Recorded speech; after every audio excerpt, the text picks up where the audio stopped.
Minute with Gary, November 4th, 2020 edition. Hope you're having a great day. Probably most of us are very concerned about the outcome of the election. We're concerned that we don't know who our next president's going to be. And quite honestly, we feel maybe helpless, maybe overwhelmed, maybe even fear of how this is going to turn out. When I have those kinds of feelings, I always turn to the Word of God. And I want to share with you a passage out of the book of Daniel, the second chapter. Daniel has been given an impossible assignment. King Nebuchadnezzar had a dream that disturbed him, and he brings his uh, conjurers, his magicians, his interpreters in, and he says, not only do I want you to interpret this dream, but I want you to tell me what it is. And if you don't, you're going to forfeit your life. So Daniel goes to the king and says, let me have some time to pray about it. He pulls his team together, Shadrach, Meshach, and Abednego, and they pray through the night, and God gives him the answer. And here's Daniel's response to God after God has blessed him.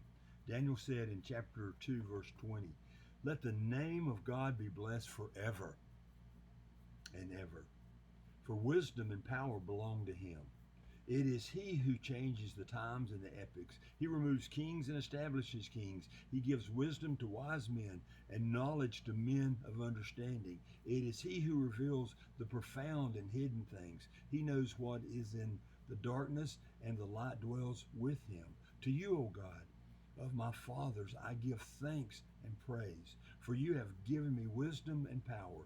Even now you have made known to me what the uh, what the request of you, for you have made known to us the king's matter.